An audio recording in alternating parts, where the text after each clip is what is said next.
कह रहे हैं कि हाँ वो नहीं चाहते कि अब एक भी जान जाए। आप दोनों मेरे साथ में रहिए। इस बीच बड़ा अपडेट, पीएम मोदी ने ट्रंप के सामने बांग्लादेश का मुद्दा भी उठाया। हिंदुओं पर हमले को लेकर पीएम ने चिंता जताई है।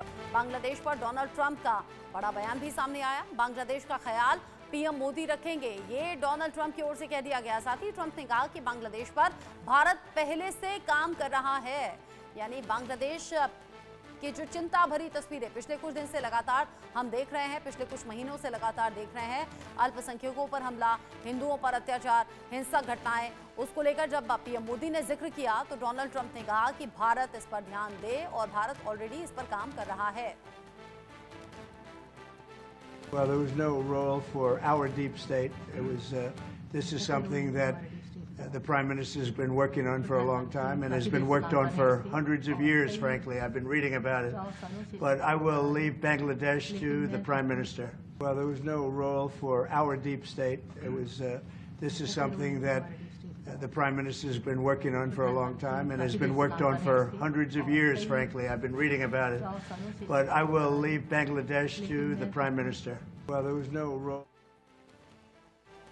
अब जिस तरीके से ये खबर सामने आई, अनुज माथुर सर, पिछले कुछ दिन से हम लगातार ये डिस्कस भी कर रहे थे कि बांग्लादेश को लेकर डोनाल्ड ट्रंप कोई बड़ा फैसला कर सकते हैं, कुछ कड़ा फैसला कर सकते हैं, लेकिन यहाँ तो पीएम मोदी ने जब जिक्र किया तो उन्होंने उल्टा ये बात भारत पर डाल दी कि हाँ भारत पहले से काम कर रहा है और इस तरफ वो ध्यान दे।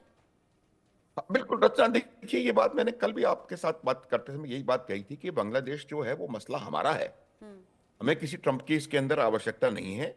और जो हम सक्षम हैं इस बांग्लादेश के इशू को हैंडल करने के लिए। आप देखेंगे कि ये जो इतिहास बांग्लादेश का है वो बांग्लादेश का इतिहास कोई सदियों पुराना इतिहास नहीं है। ये इतिहास हम लोगों ने जिया है, हमने देखा है कि किस प्रकार से बांग्लादेश में क्या हुआ था। तो ये बातें वो कहीं ना कहीं बांग्लादेश के लोगों को भी पता है। और जिस प्रकार से रेडिकल इस्लाम वहां पर हावी होने का प्रयास कर रहा है, देखिए ये मेरा मानना है कि वो एक बहुत बड़ा परसेंटेज वहां के लोगों का नहीं है। वहां के लोग अभी भी शांति चाहते हैं, वहां के लोग भी इकोनॉमिक डेवलपमेंट चाहते हैं। और अगर ये संभावना वहां पर है कि अब आप देखें किस प्रकार से बांग्लादेश की इकोनॉमी, जो कि एक बहुत अच्छे बूम की तरफ बहुत तेजी से बढ़ रही थी, मैं कई बार कह चुका हूं इस बात को, कई पैरामीटर्स में वो भारतवर्ष से ऊपर थे। और आज वही इकोनॉमी इन चंद इस्लामिक लोगों की वजह से ये बहुत ज्यादा खतरे में आ गई। तो वहां के लोगों को इस बात को समझने की आवश्यकता है कि क्या उनके हक में है, क्या उनके खिलाफ है। आप देखेंगे कि वो पाकिस्तान के बारे में, पाकिस्तान से रिलेशनशिप बना रहे हैं।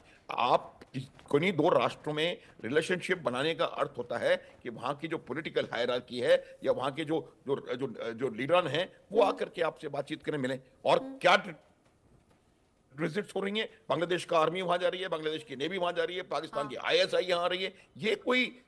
ये इसका बिल्कुल सीधा निर्णय, उसका वजह ये है कि ये लोग तमाम आतंकवादी गतिविधियों को बड़ा करने की कोशिश कर रहे हैं। वहां पर मिलाकर आप कह रहे हैं कि भारत को इससे निपटना चाहिए और पूरी तरह से भारत सक्षम है भी। आप रहिए मेरे साथ में, चूंकि अमेरिकी